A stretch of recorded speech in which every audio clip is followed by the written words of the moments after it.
Welcome in. It is Southeastern 14. We are talking college football. I'm Chase Robinson. Appreciate you for joining us. We're going to dive into the Alabama Crimson Tide today. It was just a little less than a week ago as we record this video. Alabama was on the field in the annual A-Day game, so we will break that down as Clint Lamb with BamaOnLine, part of the On3 group there, will join us to talk Alabama Crimson Tide. But before we get into that, we want to tell you about our friends at BetOnline. It is your number one source for all of your summer sports. That's Major League Baseball, golf, NBA, NHL, all the latest stats, news, scores available to you right there for your favorite teams. Get the latest odds and lines, including the latest team matchups, player props, and odds on just about every sport. Head over to our website or use your mobile device to get in on the action. BetOnline, where the game starts. So where it started for Alabama, of course, we go back to January, Clint, when really the college football world turned upside down with Nick Saban retiring. Alabama goes and gets Kalen DeBoer. He now has had a couple of months under his belt with the guys, rebuilding the roster, putting everything together. Just as you're around this team, you're around the program, just as you've watched Kalen DeBoer in the last couple of months take over this Alabama program and now have gone through spring. We've seen a spring game. Just your initial thoughts on kind of the direction Alabama is heading with Kalen DeBoer leading the charge. Well, I think the first thing, he's being different. Like, he's not doing it all Nick Saban's way, but he's also not doing that in a stubborn sense. Like, he's embracing some of the things that Nick Saban had implemented, like the fourth quarter program. That was something that, it made sense to him. It made sense to the players. They've been doing it for forever. They take pride in the fourth quarter program. And so he maintained that. He maintained some of the traditions as far as the 8-A game and the steak and beans and some of those things, even though it wasn't really an 8-A game. It wasn't like a game-like atmosphere like you saw under Nick Saban. It was more scrimmage-like. But, we kept that tradition alive. You saw offense versus defense. Obviously, the offense won 34-28. But it's been a different feel to it, but kind of in a good way. As good as Nick Saban was at adjusting or adapting to the changing landscape of college football, I think in this new transfer portal NIL era, even though he was willing to adapt, do whatever it takes to continue to be successful, and I think he would have continued to be successful had he stuck around, I feel like he was a little bit of a fish out of water with the entire thing. Kalen DeBoer is kind of built for this new era. I'm not saying that he likes it or enjoys it, but I think he's more comfortable in it. He's a lot younger. He understands that things have been changing for a long time, and he kind of is embracing it maybe a little bit more, even though I think Nick Saban was also embracing it as much as he possibly could without doing some of the shady business that, he thought might come back to bite him later. But it's been a different feel. But it's strange looking at a team that's built really, through an offensive lens, right? The defense is now kind of viewed as the complementary piece rather than the other way around. And you saw a lot of scoring, a lot of success on that side of the football. You saw some early struggles on defense during the A-Day game, but you also got to give the defense credit for responding. So it's been different, but not in a bad way. Just, Alabama fans have grown accustomed to almost 2 decades worth of it being a certain way, and now it's different.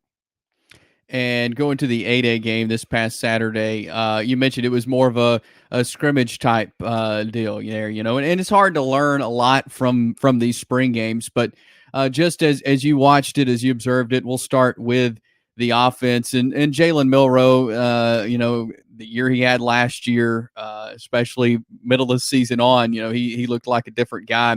Your thoughts on him and how he fits in this offense? Is this an offense that Jalen Milroe can thrive under from what you've seen? I think what we're slowly starting to understand, and we knew it to a certain extent, your great offensive minds, they're willing to adapt to the players that they have. That's one of the most impressive things. As great as I think Steve Sarkisian was as far as his X's and O's, the strengths and weaknesses of Tua Tagovailoa versus Mac Jones, they had some similarities as far as accuracy and things like that, but they were also very different as far as the RPOs that were called. Tua was a lot more effective at that. And one of the most impressive things that I saw Sarkisian do is when Tua went down, the fact that he kind of went back and redesigned on the fly in the middle of a season an offense built around Mac Jones that's the kind of thing that a lot of offensive coordinators or head coaches, if they are kind of your primary play caller, they would really struggle with. And I think Kalen DeBoer has that ability where he can really adapt and adjust, even if it's on the fly, to who he's got available. And that includes the quarterback position. He's never really had somebody. I'm not saying he hadn't had dual threat quarterbacks or dual threat options in the past, but he's never had somebody with Jalen Milroe's rushing ability, period. And the fact that you can hand him volume, because not only can he handle the rushing aspect, but he's a powerful runner. So he can kind of take a beating. You don't want your quarterback taking a beating too much, especially in the SEC, but he's able to kind of have more of a punishing style of running. And he kind of has a +1 in the run game in that sense as well, where he adds a physical dynamic to your offense. But we're also learning, though, based off of what I saw in the spring game, it was kind of the numbers reflect what Jalen Milroe was last year. Like if you look at the surface, he averaged 11.1 yards per attempt, but one of those attempts came on a 52-yard pass to Jeremy Bernard. You take that away, and I think he averaged roughly around 6 yards per attempt. So it's kind of the not averaging a lot of yardage outside of the chunk plays downfield. But what I did see, granted, the receivers dropped a couple of his passes. His numbers should have been better. He only went 3 for 9. A lot of people's going to see that and think there hadn't been improved accuracy. I think there's improved mechanics. I think there's improved decision making. And I think that, his short to intermediate, being able to understand what defenses are trying to do, I see it steadily improving. And you would expect that with a guy like Kalen DeBoer helping coach him. He's one of the best quarterback developers out there, in my opinion. So you've seen growth. And I think that there will be some elements that Milroe improves on enough where he can operate the Kalen DeBoer system, but I also think the system is going to be tweaked a little bit to fit and play to his strengths. And I think that last year, that was one of the biggest things that we saw early on, is we didn't see an offense that played to Jalen Milroe's strengths, and I think that hurt him, and I think it hurt the offense. So just from that standpoint, I think it's going to be a lot better, but he can certainly make an impact. They got other quarterbacks, on the depth chart, a lot of talent in that quarterback room, but as of right now, Jalen Milroe should be the assumed starter. And I think that if he keeps that starting job, which I would fully expect, I think you're going to see a pretty dynamic offense. When it comes to skill guys around Milroe in the quarterback position, running game looked strong. Jam Miller looked good on Saturday. Talk to me about what your thoughts on the running back room, but also kind of what's going on at receiver. What's the receiver room going to look like heading into the season? Yeah, skill positions are in really good shape, in my opinion. Obviously, Jalen Hell getting injured, that wasn't ideal. I was kind of questioning how many true outside X options they had that could play on the football, play off of press coverage, do all those different things. They got some outside options, but they're more Z off ball, get them in motion, different things like that. So I was curious to see how they adjusted with Hell going down. It seems like Bernard's going to be able to handle that a little bit. I think Kendrick Law can handle that some. They both are more motion men, in my opinion, more Z receivers, but I think that they both have the ability to play the X. But you look at the running backs, just the depth in that room is incredible. I mean, I was extremely impressed with Jam Miller. We didn't see a whole lot of Justice Haynes. Part of me thinks that was by design. I mean, obviously everybody knows he's talented in the Rose Bowl last year against Michigan. Kind of finally got to see him in more of a true workman's role, and he seemed to thrive in that. But it didn't really reflect on A-Day. But then you start looking at Richard Young. I thought he did an excellent job as the running back 3. Daniel Hill, a big, strong, powerful, true freshman, looks physically impressive, really impressive, can really be a hammer on your short yardage situations. And then you got a guy like Kevin Riley, who's a top 75 recruit in this past recruiting cycle. He hadn't even arrived on campus yet. And that's probably going to be your running back 5, or at least we think that's how it's going to play out. And so it's a talented group, like it kind of always is. But I think that we know at least 2 of those guys are going to be heavily in the conversation. But you also, start to think, okay, how much can Young get involved? Because he looks impressive. He looks closer to being ready than I think a lot of people realize. But then you also got Jalen Milroe's, rushing ability, and the fact that you're probably going to want to give him some volume on some design quarterback runs. And that's going to at least a little bit take away from your rushing attack with your running backs. You don't want to run it too much, especially in a Kalen DeBoer offense. So how do they kind of mix and match and get all these guys involved? It might just be a 1-2 punch with those guys, and then add Milroe as kind of the RB3. Or maybe you get all three involved and you can somehow get Milroe involved. If that ends up happening, then you're probably not going to see a whole lot of pass attempts.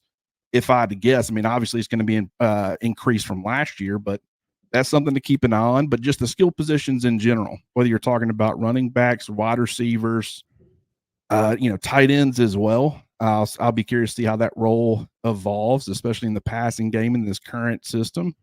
But there's a lot to like about that group as well. Really, just there's no holes. I could see them maybe potentially adding a veteran receiver as one of those outside guys if the right guy became available. But at the same time, I think they got loads of talent. And I think a guy like Caleb Odom is pretty close to at least contributing to some extent. And he can certainly play that as a bigger body guy. So I think they're in good shape at all three. And that's good because this Kalen DeBoer offense is going to feature your pass catchers a lot and needs to have a complementary run game. And I think Alabama's going to get that. You said when we first started this conversation, this is going to be an offensive-centric team. So let's talk defense. Kane Womack has come in as a defensive coordinator, who's a really great defensive mind. He comes from a defensive family. Lost a lot of guys on defense from last year. There's a lot of holes. What do you make of this defense? And what kind of changes can Alabama fans expect to see from what they're used to seeing under an Alabama defense to now with this new staff? Yeah, a lot of turnover. That's kind of where you have to start, especially in the secondary. I mean, you talk about two potential first-round corners in Kool-Aid McKinstry and Tyrion Arnold. You're talking about, safety play as far as Caleb Downs being one of the most impressive freshmen defensively I've ever seen. I think they did an excellent job of kind of getting somebody who can also be an impact player in Keon Sabb to kind of come in over, or come over from Michigan. But, you got Jalen Key who's gone, plus a lot of your depth, a lot of your next man up guys that you had kind of planned on. A lot of them left via the transfer portal. And so they're left, pretty young in the secondary with a lot of true freshmen. But, those freshmen are playing well. Red Morgan, Xavier Brown got the start, opposite Damani Jackson, the transfer out of USC. And so they're in good shape in the secondary as far as talent. Really, they just got to target some experience. They need more bodies and they need guys who have done it before, understand what it's going to be like and can show those young, talented guys what it's supposed to look like.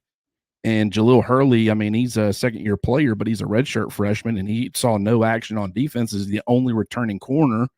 And so that's a major concern if you're Alabama, but it's not really a matter of long-term concern. It's, how rough is it in the beginning as you're getting some of those young guys some experience, kind of, balance things out. But if they can get an impact corner out of the transfer portal, I think that would be huge for them. Second level of the defense, two of the best off-ball linebackers in the country, and Jahad Campbell and Deontay Lawson.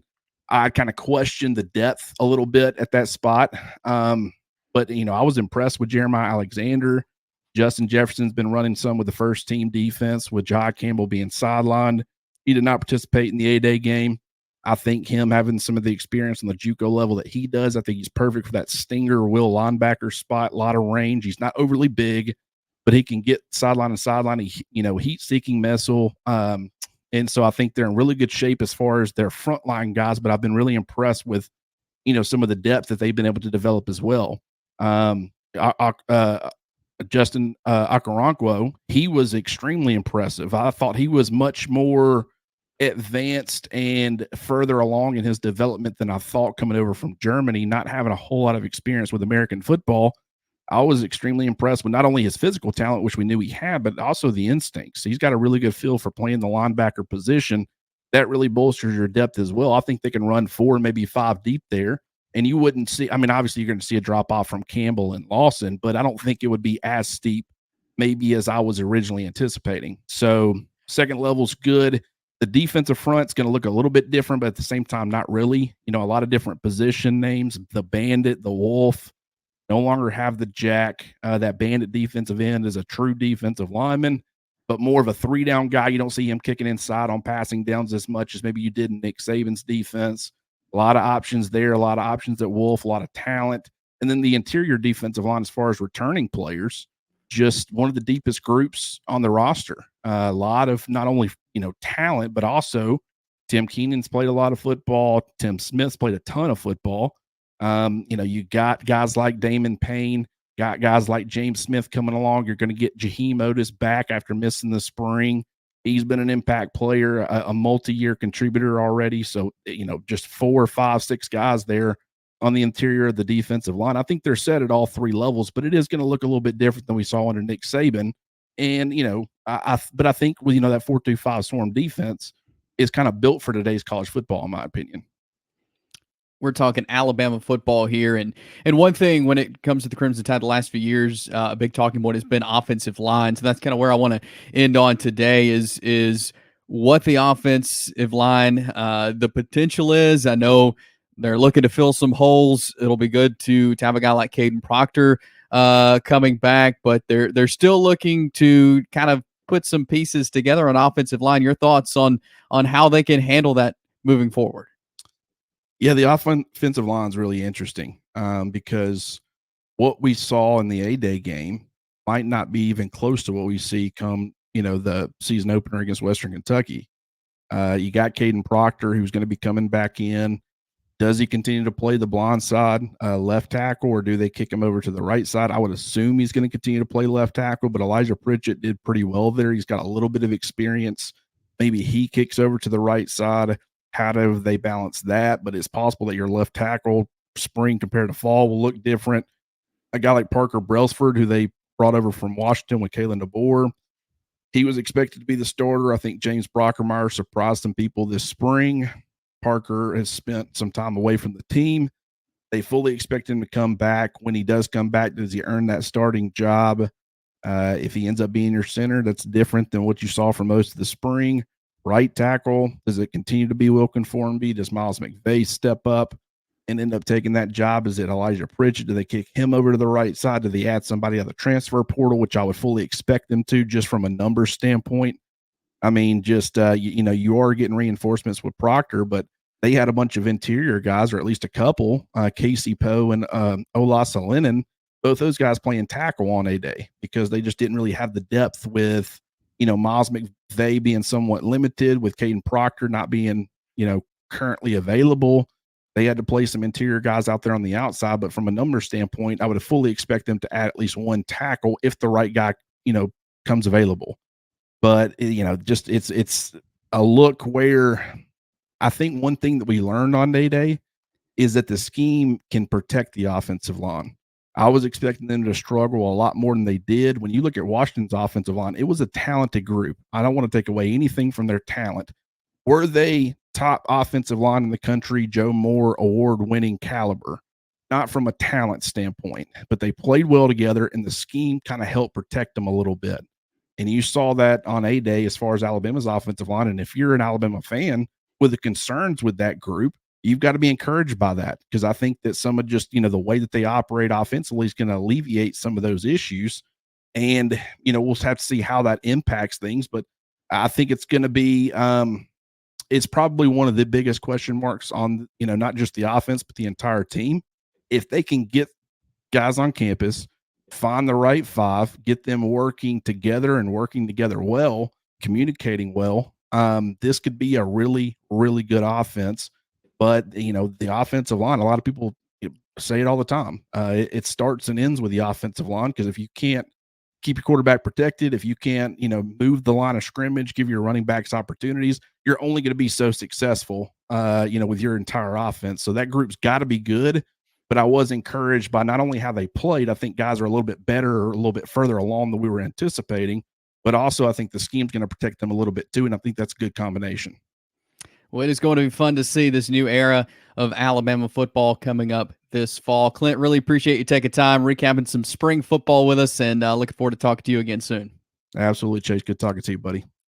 We will have more football content here on Southeastern 14 coming your way as we talk spring football. I'm Chase Robinson with Southeastern 14.